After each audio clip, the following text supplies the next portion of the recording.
Les blés ont poussé doucement, tellement doucement. On ne s'est aperçu de rien. Chaque matin, ils étaient un peu plus hauts. Les blés poussent la nuit. Les herbes aussi, les mauvaises herbes, les sainfoins, les chardons bleus, les marguerites, les avoines folles. Il y a toute une gamme de plantes dont je ne connais pas les noms. Et elles poussent. Elles n'ont pas besoin de moi, pas besoin de botaniste. Elles n'ont pas d'étiquette avec le nom latin. Elles sont sauvages. La preuve, elles poussent la nuit. Sauvagement.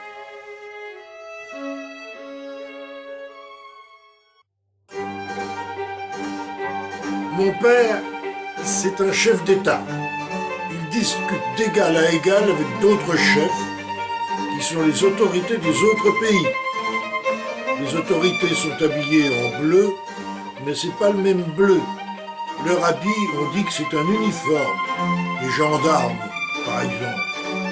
Mon père les laisse passer sur leur vélo à sacoche. Ils ont de très grandes sacoches, avec des grands cahiers qui dépassent, et aussi des journaux qui enveloppent des morceaux de beurre.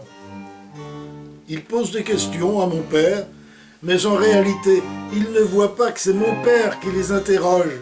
Les gendarmes ont l'air bêtes, et mon père a l'air d'être le maître. Mon père a l'air intelligent à côté des gendarmes.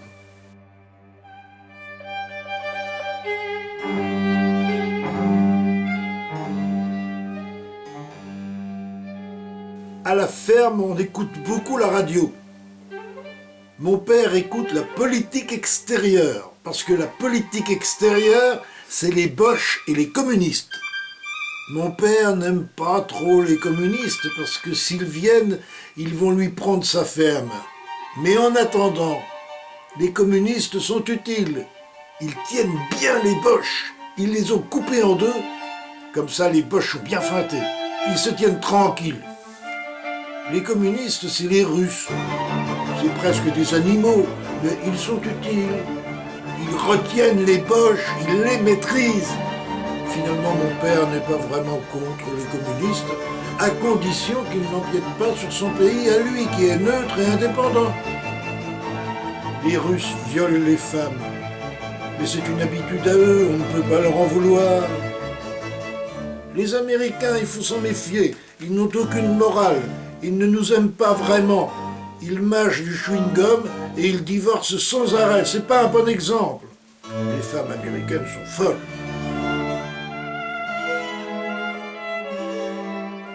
Les enterrements sont graves, silencieux, tragiques.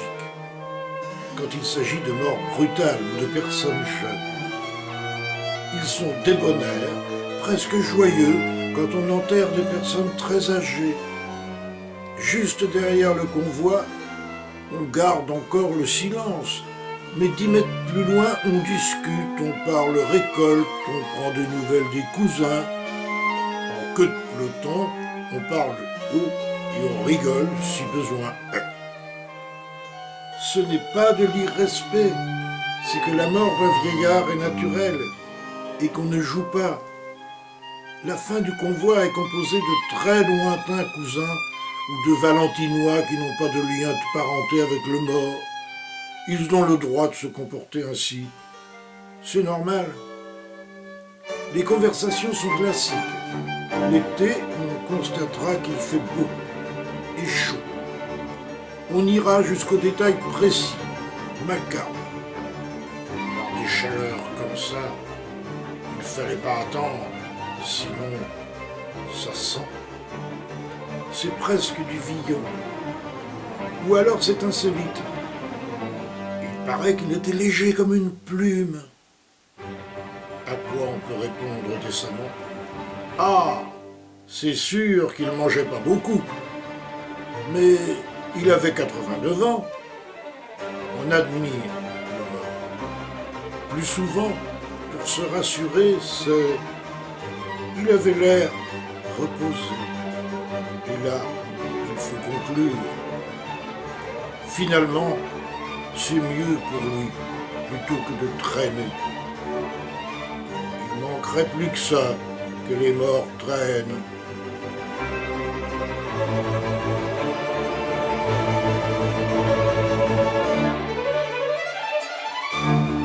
Avant d'être un vieux, on commence par être un père ou une mère. On est la mère Pont-Roi. Puis, nouvelle étape, la vieille mère Pont-Roi. Quand on avance encore dans l'âge et dans la maladie, chronique ou non, on est la pauvre vieille mère Pont-Roi. On mourra sur place, je me souviens, dans une sorte de dignité modeste.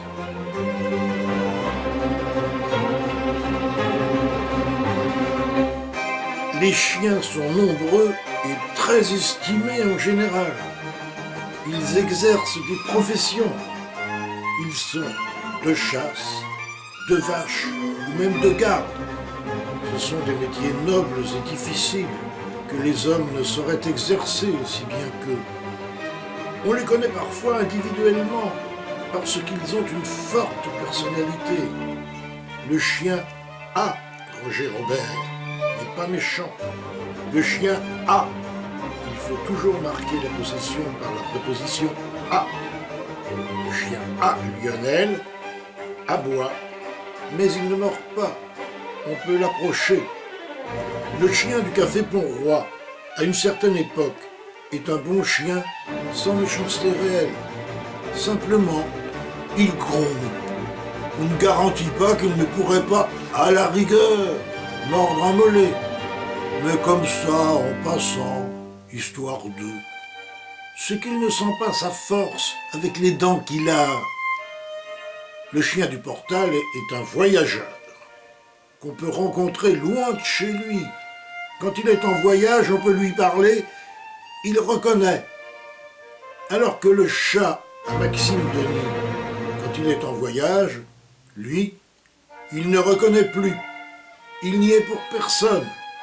Il retourne à l'état sauvage et il se redomestiquera au retour à 20 mètres de sa maison.